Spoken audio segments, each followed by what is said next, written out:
নবম শ্রেণীর প্রত্যেক ছাত্রছাত্রীকে সহজ পাঠ ইউটিউব চ্যানেলে স্বাগত ও আমন্ত্রণ জানাই।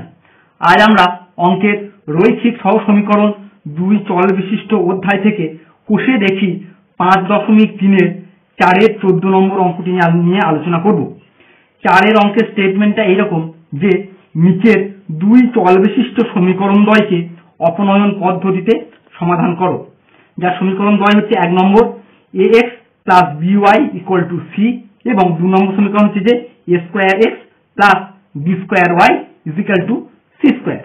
দয়া করে নিজের সাবস্ক্রাইব বাটনটি ক্লিক করে আমাদের চ্যানেলটি সাবস্ক্রাইব করুন ও নোটিফিকেশন সবার আগে পাওয়ার জন্য পাশের বেল বাটনটি ক্লিক করুন। তাহলে এই সমীকরণ দুটিকে অপনয়ন পদ্ধতিতে সমাধান করার জন্য প্রথমেই আমরা করব কি না 1 নম্বর সমীকরণকে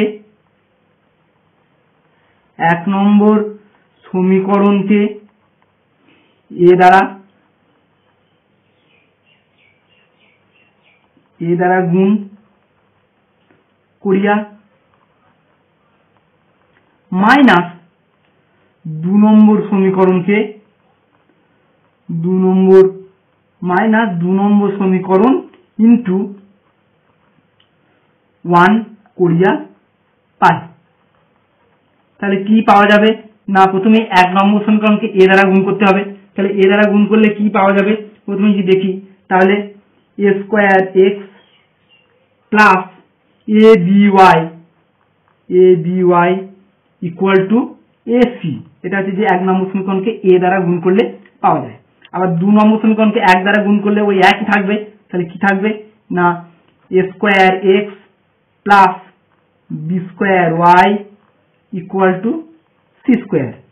আচ্ছা, এবার বলেছে যে গুণ করার পর বিয়োগ করতে হবে। তাহলে বিয়োগ করলে সাইন চেঞ্জ হয়ে যাবে। বাম দিকে লিখে নেওয়া যায় যে বিয়োগ করিয়া।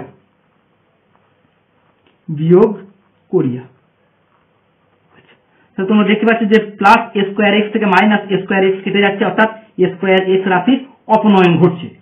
তাহলে এখানে বাম দিকে পড়ে থাকছে a by minus b square y এবং সমান চিহ্নের ডান দিকে পড়ে থাকছে যে ac মাইনাস c স্কয়ার।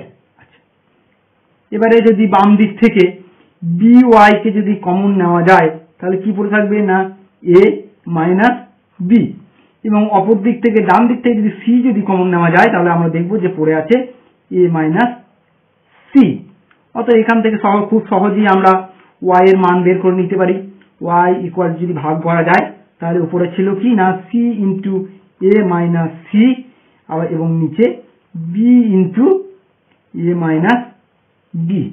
তাহলে এটা গেল y এর মান। এইবার এই y এর মানটাকে যদি আমরা 1 নম্বর সমীকরণে যদি বসাই তাহলে এখানে লিখে নেওয়া যেতে পারে যে y is equal to c into a minus c divided by b into a minus b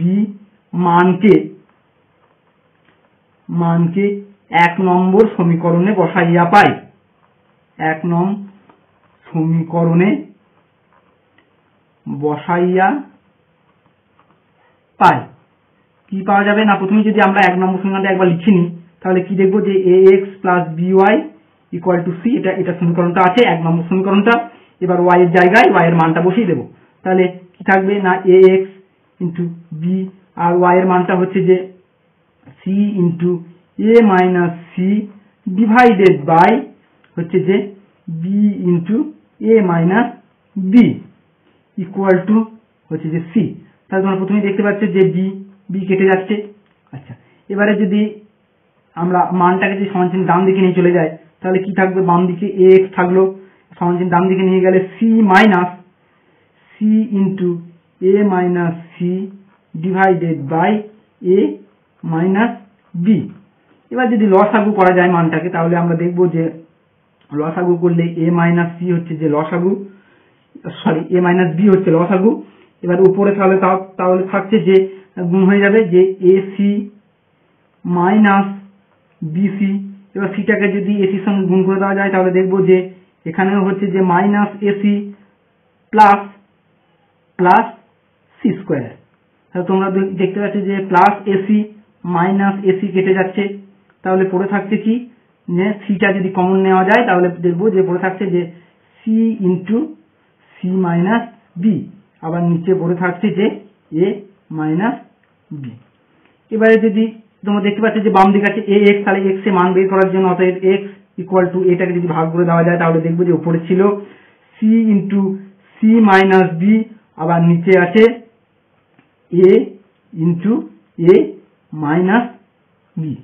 তাহলে এটা হচ্ছে এক্স এর মান, তাহলে এক্স এর মান বেরোলো এবং ওয়াই এর মান, তাহলে আমরা বলতে পারি যে অতএব অপনয়ন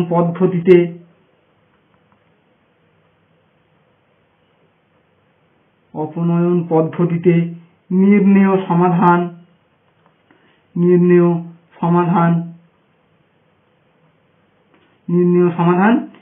x ইকুয়াল টু হচ্ছে যে C into C minus B into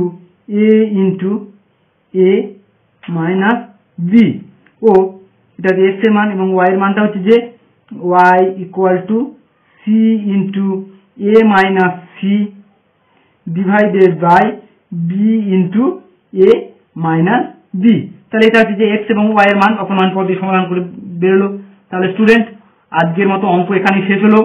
পরের দিন আমরা আবার একটা নতুন অঙ্ক নিয়ে আলোচনা করব। তবে তোমরা যারা সহজ পাঠ ইউটিউব চ্যানেলে নতুন তাদের বলছি তোমরা প্লিজ চ্যানেলটিকে সাবস্ক্রাইব করো এবং আমাদের ভিডিওগুলিকে লাইক এবং শেয়ার করো। আর এই অঙ্কের পিডিএফ ফাইলগুলি পেতে তোমরা নিচের ডেসক্রিপশন পার্ট দেখতে থাকো। অতএব আজকের মতো ধন্যবাদ, তোমাদের সঙ্গে আবার পরের দিন দেখা হচ্ছে।